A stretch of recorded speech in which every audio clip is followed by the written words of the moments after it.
Senior ഉള്ളപ്പോൾ junior അനങ്ങണ്ട അവിടെ ഇരിക്കട്ടെ. നമസ്കാരമുണ്ട്. നടികർ തിലകം തെലങ്കാനയിലെ വലിയ പ്രൊഡ്യൂസേഴ്സായ മൈത്രി മൂവി മേക്കേഴ്സും ഗോഡ് സ്പീഡ് എന്ന് പറയുന്ന കമ്പനിയും ചേർന്ന് ഒരുമിച്ച് നിർമ്മിക്കുന്ന നമ്മുടെ പ്രിയങ്കരനായ ടൊവിനോ തോമസ്, സൗബിൻ, സുരേഷ് കൃഷ്ണ, ബാലു, ഭാവന, പിന്നെ ഒരു 10-20ഓളം ആർട്ടിസ്റ്റുകൾ അഭിനയിക്കുന്ന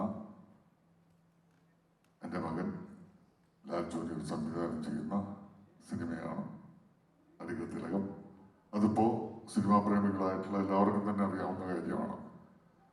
അങ്ങനെ എല്ലാവരും അറിയാനുള്ള അവസ്ഥയിലേക്ക് എത്തിച്ചത് തീർച്ചയായിട്ടും പത്ര, TV, മാധ്യമങ്ങളിലെ, ഓൺലൈൻ മീഡിയയിലെ പ്രവർത്തകർ, അങ്ങനെ സുഹൃത്തുക്കളാണ്. ആദ്യമായിട്ട് നിങ്ങൾക്ക് ഓരോരുത്തർക്കും ഞങ്ങളുടെ സ്നേഹവും നന്ദിയും അറിയിച്ചു കൊടുക്കുന്നു. ഇനി ഇന്നത്തെ ഈ ചടങ്ങിൻ്റെ ഒരു പ്രത്യേകത എന്താണെന്ന് പറയാം. അതിനൊരു പശ്ചാത്തലം പറയേണ്ടിയിരിക്കുന്നു. ഒരു 2 മാസം മുമ്പ്, അന്ന് ജീനൊക്കെ ഷൂട്ടിങ്ങുമായിട്ട് കാശ്മീരായിരുന്നു. ഒരു ദിവസം എനിക്കൊരു ഫോൺ കോൾ വന്നു. അത് നമ്മുടെ പ്രിയങ്കരനായ പ്രഭു സാറിൻ്റെ ആയിരുന്നു. പ്രഭു സാറിനെ കുറിച്ച് പറയുകയാണെങ്കിൽ കൂടെ വർക്ക് ചെയ്ത എല്ലാവർക്കും ഇത്രയും മര്യാദ കൊടുക്കുന്ന, ഇത്രയും എളിമയായി സംസാരിക്കുന്ന, ഇത്രയും ആതിഥേയ മര്യാദയുള്ള, എനിക്ക് തോന്നുന്നു സാറുമായിട്ട് വർക്ക് ചെയ്തിട്ടുള്ള മിക്കവാറും എല്ലാവരും അദ്ദേഹത്തിൻ്റെ വീട്ടിലെ ഭക്ഷണത്തിൻ്റെ രുചി അറിഞ്ഞിട്ടുണ്ടാവും. നല്ലൊരു ഭക്ഷണപ്രിയ കൂടിയാണ് അദ്ദേഹം. എന്നെയും പല പ്രാവശ്യം വിളിച്ചിട്ടുണ്ട് വീട്ടിൽ വരണം. വീട്ടിൽ മാത്രമല്ല, സേലം വഴി പോവുകയാണെങ്കിൽ ഭാര്യ വീട്ടിൽ കയറി ഭക്ഷണം കഴിക്കണമെന്ന് വരെ പറഞ്ഞിട്ടുണ്ട്. അങ്ങനെ സ്നേഹമുള്ള, നന്മയുള്ള അദ്ദേഹത്തിൻ്റെ ഫോൺ കോളാണ് എനിക്ക് അന്ന് എത്തിയത്. ഞാൻ ചോദിച്ചു എന്താണെന്ന് ചോദിച്ചപ്പോൾ സാറ് പറഞ്ഞു, ലാൽ സാർ, കേരളത്തിലൊരു പടത്തിന്റെ ഷൂട്ടിംഗ് നടക്കുന്നുണ്ട്. ആ പടത്തിന്റെ പേര് നടികർ തിലകം എന്നാണ്. ഞാൻ സാറേ, അത് എൻ്റെ മകൻ സംവിധാനം ചെയ്യുന്ന സിനിമയാണ്. അയ്യോ അപ്പപ്പ, പിന്നെ കുറച്ചേരൊക്കെ പുള്ളി ചിരിച്ചുകൊണ്ടിരുന്നു. ഞാൻ എന്താ സാറേ? ഇല്ല ലാൽ സാർ, പുള്ളി തപ്പി കളിക്കുന്നു. വീണ്ടും ചോദിച്ചപ്പോൾ പറഞ്ഞു, വേറെ ഒന്നുമല്ല ലാൽ സാർ, എന്നെ ലാൽ സാർ എന്നാണ് വിളിക്കുന്നത്. എന്നെ മാത്രമല്ല, ചായ തരാൻ വേണ്ടി വരുന്ന പ്രൊഡക്ഷൻ ബോയ്സ് മുതൽ എല്ലാവരെയും സാറ് കൂട്ടിയിട്ട് അദ്ദേഹം വിളിക്കുന്നു എന്നുള്ളതാണ് അതിൻ്റെ പ്രത്യേകത. അപ്പൊ അദ്ദേഹം പറഞ്ഞു, ഇങ്ങനെ ഒരു സംഭവമുണ്ട്, നടികർ തിലകം എന്ന് പറയുന്നത്.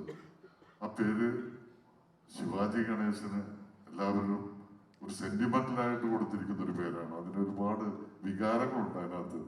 അപ്പൊ ആ പേരൊരു സിനിമയ്ക്ക് വരുന്നത് മുൻപൊരിക്കലും തമിഴ്നാരോ ആ പേരിടാൻ ശ്രമിച്ചതാണ്. അപ്പോൾ സ്നേഹപൂർവ്വം പറഞ്ഞത് ഒഴിവാക്കി. ഇത് ലാൽ സാറിന് ഞാൻ എങ്ങനെ പറയുന്നത്, ഇത്രയും നാളായില്ലേ എൻ്റെ വർക്കൊക്കെ തുടങ്ങിയിട്ട്. ഇപ്പൊ അത് എസ്റ്റാബ്ലിഷ് ആയിട്ടുണ്ടാവും. ഇപ്പൊ എങ്ങനെയാണെന്ന് മാറ്റാൻ പറയുന്നത് എനിക്കറിയില്ല. ഇത് ആവശ്യമായിട്ടോ അല്ല, എന്താ പറയാ, എൻ്റെ ഒരു ഡിമാൻഡായിട്ടൊന്നുമല്ല, എൻ്റെ ഒരു റിക്വസ്റ്റാണ്. ലാൽ സാർ, എന്തെങ്കിലും ചെയ്യാൻ പറ്റുമെങ്കിൽ ആ പേരൊന്ന് മാറ്റിയാൽ നന്നായിരുന്നു. ഞാൻ സത്യത്തിൽ ഞെട്ടിപ്പോയി. കാരണം എന്താ വെച്ചാലും ഒരു 7-8 മാസത്തോളമായിട്ട് ഇതിന്റെ പരസ്യങ്ങൾ നിങ്ങളുടെയൊക്കെ സഹായത്തോടെ എല്ലാവരിലേക്കും നടികർ തിലകം എന്ന് പറയുന്നൊരു പേര് എത്തിച്ചു കഴിഞ്ഞു. ഇനി ആ പേര് മാറ്റുക എന്ന് പറഞ്ഞാൽ മറ്റൊരു പേരുമായിട്ട് വീണ്ടും ഇതേ ജോലി തിരിച്ചും ആവർത്തിക്കുക എന്ന് പറയുന്ന ഒരു ശ്രമകരമായിട്ടുള്ള ജോലി അവിടെ കിടപ്പുണ്ട്. എന്താ ചെയ്യേണ്ടതെന്ന് ആലോചിച്ച് ഞാൻ സാർ, അവര് കാശ്മീർ ഷൂട്ടിങ് പോയിരിക്കുകയാണ്, അവര് അടുത്ത ആഴ്ച വരും. ഞാൻ എപ്പോഴും അതിനൊരു കഴിയുന്നത് പോസിറ്റീവായിട്ടൊരു മറുപടി പറയാം എന്ന് പറഞ്ഞ് ഞാൻ വെച്ച് കഴിഞ്ഞാൽ അതിനുശേഷം സാറിന്റെ ഒരു വോയിസ് മെസ്സേജ് കൂടി വന്നു. എന്നോട് സോറി പറഞ്ഞുകൊണ്ട് ഇങ്ങനെ ഒരു അവസ്ഥയിലേക്ക് ഞാൻ കൊണ്ട് എത്തിച്ചതിന് പറ്റുമെങ്കിൽ ചെയ്താൽ മതി, നോക്കിയിട്ട് മതി എന്നൊക്കെ പറഞ്ഞൊരു റിക്വസ്റ്റ് പോലെ ഒരു സംഭവം.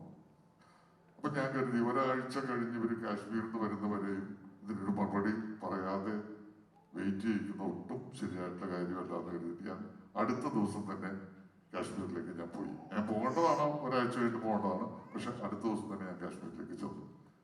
അവിടെ ചെന്ന് ജീന് ഒന്ന് സമാധാനമായിട്ടിരിക്കുന്ന സമയത്ത്, അവരാണെങ്കിൽ സിനിമ എന്ന് പറഞ്ഞ വേറൊരു പ്രാന്തമായിട്ടുള്ള അവസ്ഥയിലാണ്. അപ്പൊ അതിനിടയ്ക്ക് മറ്റു കാര്യങ്ങളൊന്നും ശ്രദ്ധിക്കാറേ ഇല്ല, പ്രൊഡക്ഷൻ കാര്യമാണെങ്കിലും എന്താണെങ്കിലും. എങ്കിലും ഇത് സംസാരിക്കാതിരിക്കാൻ നിർത്തിയില്ലാത്തതുകൊണ്ട് ഞാൻ പറഞ്ഞു, അങ്ങനെ ഒരു പ്രശ്നമുണ്ടില്ല ജീനെ. ഞാൻ എന്നിട്ട് ആ വോയിസ് മെസ്സേജ് കേൾപ്പിച്ചു കൊടുത്തു. അത് കേട്ട് കഴിഞ്ഞ ഉടനെ അനുജി പറഞ്ഞു, ഇപ്പം നമ്മുടെ ഈ പേര് മാറ്റുന്നു, അതിനകത്ത് സംശയമൊന്നുമില്ല. ഞാൻ ചോദിച്ചോടാ, പുതിയ പേരെന്തെങ്കിലും ആവട്ടെ. പ്രഭു സാറിനെ പോലത്തെ ഒരാള് ഈ പറയുന്ന വാക്കുകളിൽ ഉള്ള ഒരു സ്നേഹമുണ്ടല്ലോ, ഒരു അപ്പനോടുള്ള, പിതാവിനോടുള്ള സ്നേഹം, അത് നമ്മൾ തട്ടിക്കളഞ്ഞു കഴിഞ്ഞാൽ അതിന്റെ ഐശ്വര്യക്കേട് ഭയങ്കരമായിരിക്കും. നമ്മൾ പേര് മാറ്റുന്നു പോകുമ്പോൾ അതെന്താണെങ്കിൽ പേരെന്നൊക്കെ നമുക്ക് പിന്നെ ആലോചിക്കാം. അദ്ദേഹത്തെ വിളിച്ചിട്ട് ഇമ്മീഡിയറ്റ് ആയിട്ട് പറയണമെന്ന് പറഞ്ഞു.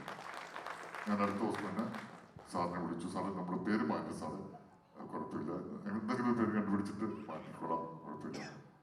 ലാൽ സാർ അങ്ങനെ മുഴുവനായിട്ട് മാറ്റണ്ട, നടികത്തിലൊക്കെ ഫാൻ അങ്ങനെ എന്തെങ്കിലും മാറ്റിയാലും മതി, നാടകത്തിലൊന്നും മൊത്തത്തിൽ മാറ്റണ്ട, അത് വെച്ചോളൂ എന്ന് പറഞ്ഞു. ഞാൻ പറഞ്ഞില്ല സാറേ, നമ്മളെന്താ വെച്ചാൽ തീരുമാനിച്ചിട്ട് പറയാം എന്ന് പറഞ്ഞിട്ട് ഞാൻ അപ്പോൾ എൻ്റെ മനസ്സിലെ ഒരു സ്വാർത്ഥ ബുദ്ധി ഒന്ന് ഉണർന്നു. ഇതെങ്ങനെ ഒരു കച്ചവടത്തിലേക്ക് കൊണ്ടുവരണമല്ലോ, ഒരു കാര്യം ഇത് ഇറങ്ങുമ്പോൾ അതിനകത്തൊരു ലാഭം കിട്ടണമല്ലോ. ഞാൻ പറഞ്ഞു സാർ ഒരു റിക്വസ്റ്റ് ഞാൻ തിരിച്ചു വെച്ചോട്ടെ, ഞാൻ ആ പേര് മാറ്റുന്നതിന് ശേഷം തീരുമാനിച്ചതിന് ശേഷം സാറ് വന്നിട്ട് സാറിൻ്റെ വായിൽ നിന്ന് ആ പേര് മറ്റുള്ളവരുടെ മുമ്പിലേക്ക് ഒന്ന് പറഞ്ഞാൽ അതിന് വലിയൊരു മൈലേജ് കിട്ടും, അതിനൊന്ന് സാർ വരാം.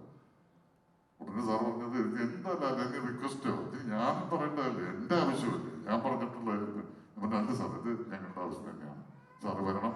സാറ് വന്നിട്ട് ഈ പേര്, പുതിയ പേര് അനൗൺസ് ചെയ്താൽ ഞങ്ങൾക്ക് ആദ്യം ഉണ്ടായിരുന്ന പേരിനേക്കാൾ ഐശ്വര്യവും ഉണ്ടാവും, അതിന് വേറെ മൈലേജും ഉണ്ടാവും.